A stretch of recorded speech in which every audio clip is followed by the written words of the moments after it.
Alors nous sommes devant la maison Hansen, Beth Hansen, pas très loin de chez moi en fait, hein, pas très loin de chez moi.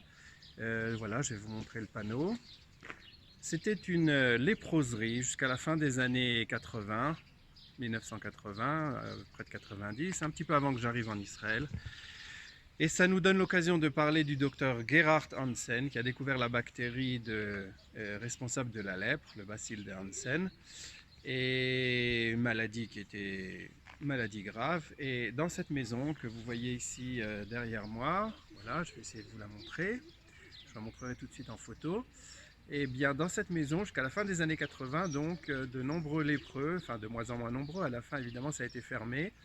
Et aujourd'hui, ce centre, c'est donc des toutes dernières léproseries, et aujourd'hui c'est devenu un centre de multimédia et un centre de récréatif avec, vous voyez, derrière moi une tour qui a été construite. Hein. Enfin bon, bref, quelque chose de culturel. Donc c'est beaucoup plus gai que ce qui était là avant, évidemment. Voilà, donc ça nous donne l'occasion de parler de la lèpre. La lèpre, c'est le sujet central de la sidra de cette semaine, de la sidra de Tazria Metzora. Mais évidemment, ce n'est pas la même lèpre. Hein. Aujourd'hui, on parle de la lèpre, c'est le même mot, mais ce n'est pas du tout la même mot. Je vais vous expliquer tout ça, mais je vous montrerai ça avec, de chez moi à la maison, avec une photo en green screen à l'arrière. Ça sera quand même plus pratique. Alors voilà, les fêtes de Pessah sont maintenant terminées.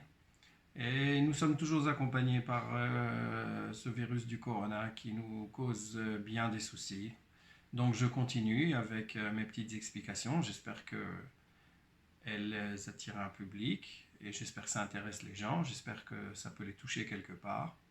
La sidra de la semaine, cette semaine, on va lire un morceau qui s'appelle Tazria Metzora. Donc c'est deux sidrotes qu'on va lire. Et le sujet principal de ces sidrotes, de ces parachiotes, c'est la notion d'impureté, la notion de pureté et d'impureté. Évidemment, pour nous aujourd'hui, 21e siècle, on parle de pureté et d'impureté rituelle, on est un petit peu loin de tout ça, on a un peu du mal à comprendre. C'est pas quelque chose qui nous vient intuitivement et immédiatement à l'image. Par contre, justement, les circonstances qu'on vit actuellement peuvent nous en faire saisir au moins une partie, si vous voulez, l'aspect pratique. La pureté, l'impureté, c'est ce qu'on a le droit de toucher, c'est ce dont on doit s'éloigner, comment on le vit, comment on s'éloigne, qu'est-ce qui rend impur par un deuxième toucher, etc. Si on fait une métaphore tout à fait d'actualité, la métaphore de la contamination, alors comment toucher, comment ne pas toucher, comment se préserver de la contamination, la métaphore fonctionne relativement bien et peut-être que pour la première fois de notre vie, on peut vraiment la comprendre au sens plein. Parce que bien sûr, on a toujours été accompagné par la maladie, on sait qu'une maladie peut être contagieuse, on sait que... Mais on ne l'a jamais vécu, en tout cas de notre vivant, on ne l'a pas vécu avec une telle intensité. Donc, ça nous permet peut-être de comprendre le mécanisme, comment ça se fonctionne, comment c'est réparti, distribué, etc. Mais ça ne nous permet pas de comprendre le sens profond de la chose. Et bah, si on essayait, ok, c'est ce que je vous propose de faire dans les quelques minutes qui suivent. On va essayer de comprendre un petit peu. Alors pour comprendre, évidemment, on est loin de la période à laquelle ces choses ont été écrites et dites et enseignées, etc. On a une barrière sociologique, historique, culturelle, scientifique, tout ce que vous voulez. On en est très très loin.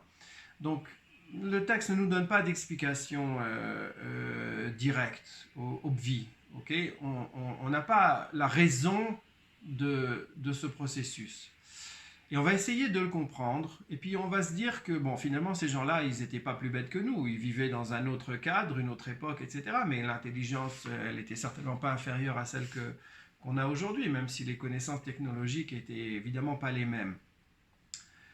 Donc, ce qu'on va essayer de faire, c'est de trouver des petits indices qui vont nous permettre de faire le raisonnement suivant. De la même façon qu'aujourd'hui, si je parle à quelqu'un de n'importe quel pays, même de nos jours, de contamination, etc., il n'y a pas besoin de rentrer dans les détails, tout le monde comprend de quoi on parle.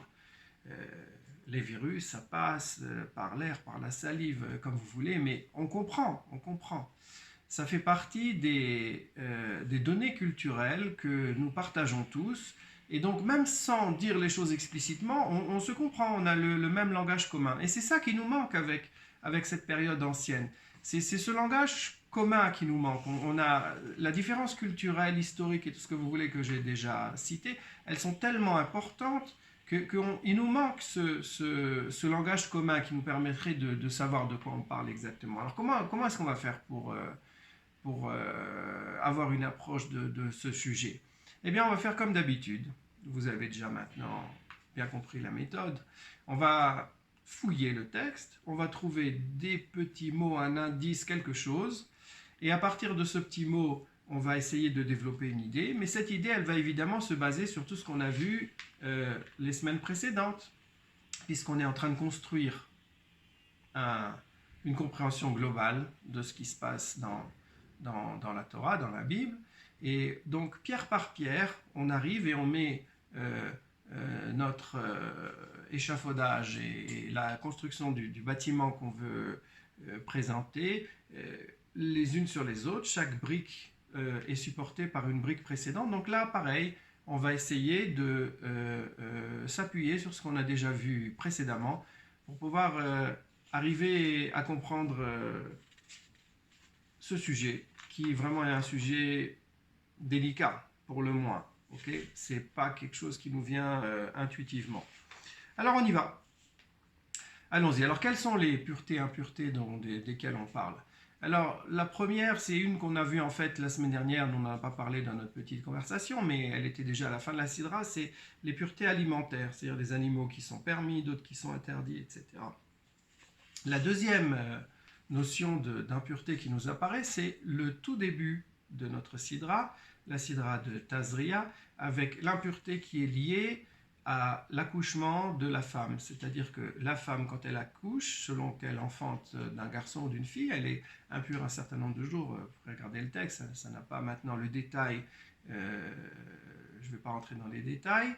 Ensuite, après l'impureté de la femme, on s'attaque directement aux plaies de la lèpre. Alors la lèpre dont on parle, on l'appelle sarat et on traduit la lèpre, mais il ne faut pas comprendre quand on voit la façon dont le terme est employé dans la Bible, il ne faut pas comprendre ce terme de la même façon qu'on comprend le terme de lèpre aujourd'hui, puisqu'on parle aussi d'une lèpre qui s'attaque aux vêtements, aux habitations, aux murs, etc. Donc on ne parle évidemment pas de la même notion. De nouveau, là encore, il y a une césure entre la compréhension qu'on pouvait avoir d'un terme à l'époque et la nosologie qu'on pourrait avoir aujourd'hui. Ça n'a rien à voir, mais c'est pas ça le but. Le but, c'est qu'on voudrait essayer de comprendre de quoi parlaient ces gens-là, comment est-ce qu'ils vivaient, comment est-ce qu'ils comprenaient, et voir si ça peut nous toucher quelque part. C'est ça le but de ce qu'on essaye de faire.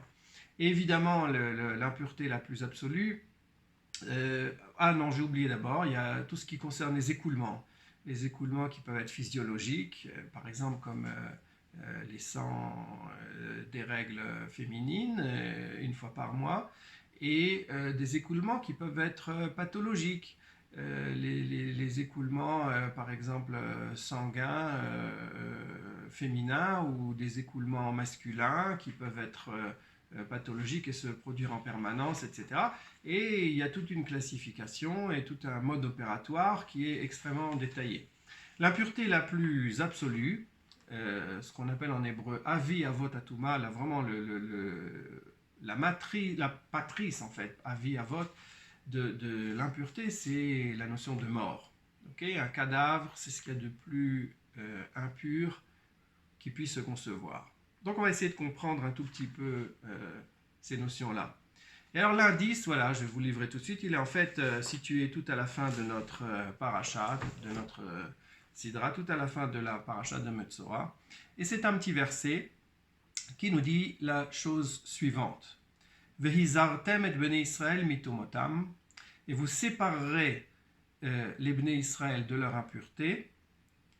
Velo yamutu betumatam, ils ne vont pas mourir par leur impureté. Betamam et mishkani asher betocham, s'ils en venaient à souiller le temple, ma résidence qui se trouve parmi eux. Vehizartem. Rashi traduit, le Targum Onkelos aussi, Milachon Nazir.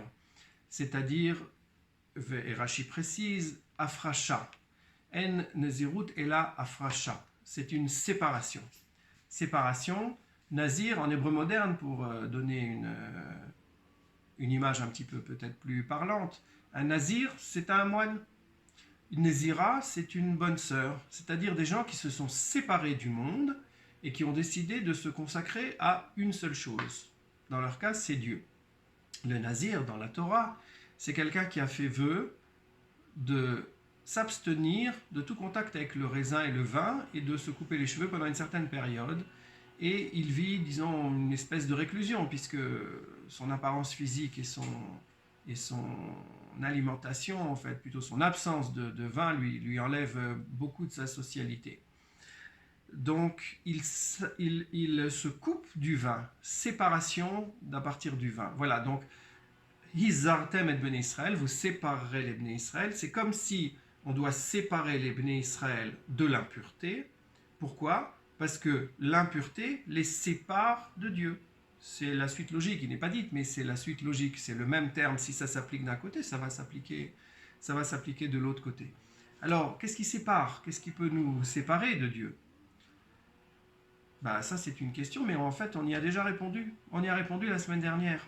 On a parlé la semaine dernière de l'épisode des 2 fils de Aaron. Et l'épisode des 2 fils d'Aaron, on a vu qu'ils ont offert un sacrifice qui n'avait pas été ordonné, et à cause de ça, ils sont morts. Et on a compris on a développé ça longuement, je vous invite, si vous avez un petit peu oublié, je vous invite à revoir cette petite vidéo. On a compris que ce qui les gênait, c'était le moyen d'arriver à une union totale. Il y avait quelque chose qui les empêchait d'arriver à une union totale avec Dieu.